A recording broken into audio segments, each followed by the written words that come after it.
Minecraft mob facts can be very interesting, but not always useful. Sometimes it's just obscure trivia and how the mob looked or functioned in early development. Meh. But fear not, because today I'm giving you 13 actually useful Minecraft mob facts that can potentially save your life or at least help you out in some way, and I have an insane bonus fact for you at the end, so stay tuned. Pillagers and pillager outposts can be extremely annoying. Pillagers never give up on chasing you, and if you're unfortunate enough to have an outpost near a village, well, it's going to be a ghost town in pretty much a few minutes. But possibly the most puzzling thing about outposts is that you can burn them to the ground, even blow them up afterwards, and they will still spawn more pillagers. So with that in mind, how do you stop an outpost from spawning pillagers so frequently? Well, it's actually really simple. All you have to do is just simply fill the outpost and the area around the outpost with torches or any sort of lighting block. Pillagers can't actually spawn in blocks with a block light level of 9 or higher, so you just want to place a lot of torches inside the outpost and on the roof, because pillagers can spawn there too, and then maybe a 35 block radius around the outpost. It needs to be extremely well lit up to 100% spawn proof it, but even with just some light, pillagers will spawn a lot less. Parrots seem like just a fun little pet in Minecraft. You know, you stumble across a jungle, you tame one because you can. They have some cool features like sitting on your shoulder, dancing, all of that's just for fun. But actually, parrots are maybe the most useful pet in the game besides wolves and cats. Here's why. When a monster is nearby, parrots do an imitation of the monster's sound, but high-pitched and sped up. Here's an example of a parrot imitating a witch's cackle. So because it imitates nearby mobs, the parrot can pretty much warn you when there are mobs lurking nearby before you even see them. This makes it much harder for the same mobs to sneak up on you later. Basically, parrots are actually helpful. Have you ever fought a raid in Minecraft and wondered, where in the world is that last illager? Well, using the village bell, you can actually expose all the illagers within a radius of the bell. Simply ring the bell, and after that, wait for a few seconds. Every illager within a 32 block radius will now be revealed to you with a glowing outline around them. So you can use it to see how many illagers are left in a given wave, or you can break the bell, take it with you, and ring it in a certain area of the village to seek out any illagers that might be hiding there. Then we got how to freeze endermen. So endermen get angry when you look at them, of course. If I look at this guy right here, he's gonna make what sounds like an airplane taking off, and he's going to teleport all around me and hit me until I kill him or escape with water. But here's a pro tip for dealing with endermen. Staring directly at their eyes actually freezes them completely. As long as you keep eye contact, they will not be able to move at all, and this makes it much easier to escape, let's say if you're on low health,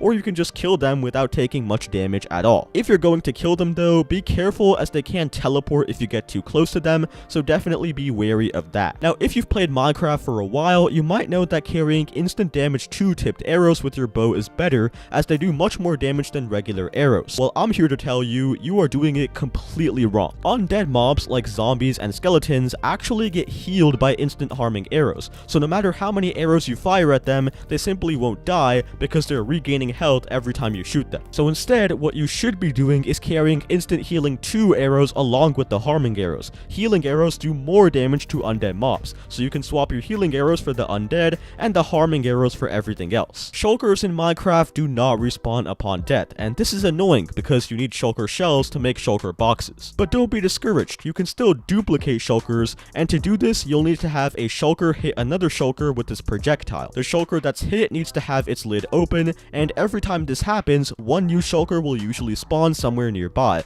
and then you can also duplicate all these new shulkers as well. So this is a way to pretty much get as many shulker boxes as you want. Just be careful not to get hit yourself, since that can end badly. Then we got distracting piglins. Now piglins can attack you if you open a chest, or if you're not wearing gold armor, or if you just break gold around them. Basically, they are really easily provocable, and it's not uncommon to have a group of piglins attack you. But if you have a group chasing you, instead of just running, simply drop some gold on the ground and they'll immediately get distracted, as piglins love anything to do with gold. This gives you some time to escape, and they'll drop extra items as well, which you can come back and get later. Now, did you know that you can get tridents 100% of the time from drowned? Unfortunately, this one is Bedrock exclusive, but it's still super useful if you do play Bedrock. Basically, you need need to find a drowned that wields a trident and also has the ability to pick up items. These type of drowned are more likely to spawn on hard difficulty, so change your difficulty to that. Now you need to make sure the drowned isn't currently attacking you, so you need to trap it like this and make sure its vision is covered with a block. The easiest way to trap it is to lure it out of the water at night and then trap it with blocks. Alternatively, you can also get it in shallow water during daylight. As long as you're on land, the drowned will not attack you. Anyhow, once you've trapped the drowned, throw a nautilus shell at it. If it's a drowned that has the ability to pick up items, it will pick up the nautilus shell and drop the trident for completely free. Not only that, it's usually full durability as well. And if you think this is fake or a mod or something, it's actually on the Minecraft wiki, so see for yourself. Food is one of the biggest necessities in Minecraft survival, but you don't need to have a whole animal farm or crop farm to get some. In fact, all you need is just one mushroom.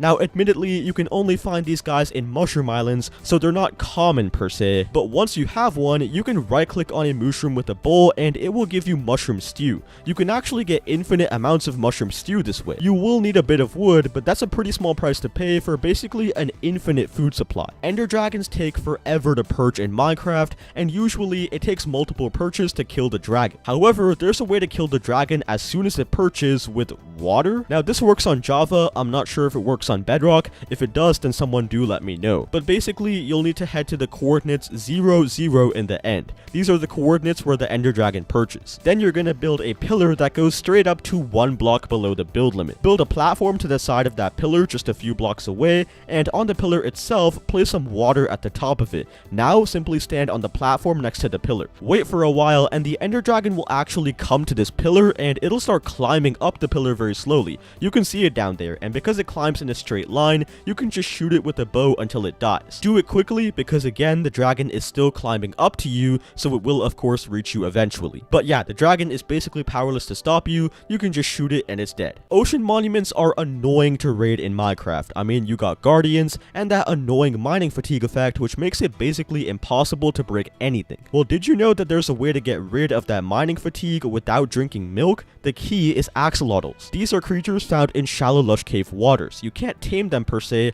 but you can pick them up in a bucket, and when you plop a few of them down near a monument, they will not only join an ocean monument raid with you, they will also get rid of that pesky mining fatigue effect, so you can obtain all of the riches of the monument. As a bonus, they regenerate your health and are just insanely cute. In Minecraft, transporting villagers can be quite difficult. There are a few different methods, however, if you're trying to transport them over really long distances, especially if there's mountains or valleys in the way, that's when things can get a bit tricky. So instead of transporting them in the overworld, did you know that villagers can actually sleep in the nether? This means if it's night in the overworld and you take the villager to the nether roof, the villager will still want to sleep because it's technically nighttime. And because of that, you can lure the villager with the bed for hundreds of thousands of blocks. Pretty easily, I might add. Just be careful not to accidentally click the bed yourself, or you will face intentional game design. Then we got how to scare away hoglins. So hoglins are really annoying. They can spawn in bastions and they just do a ton of damage along with the piglin brutes, or they can spawn in crimson forests, in which case they can also be quite a nuisance. Let's say when you're just trying to mine some wood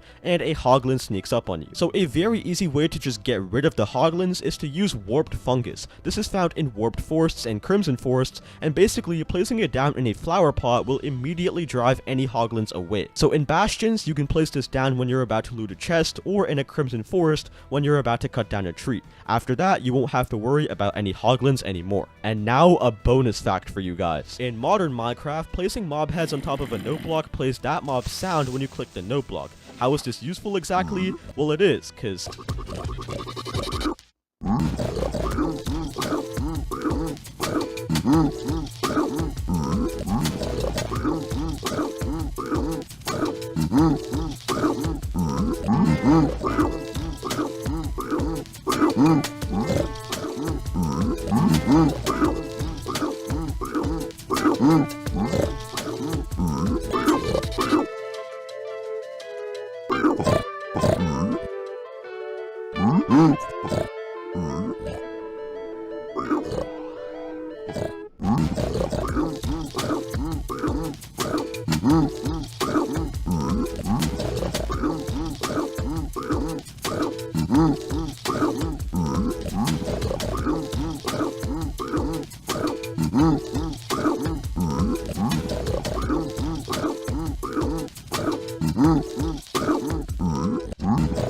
if you guys did enjoy this video and the song at the end, then please consider dropping a like and a sub, and as always, I will see you in the next one.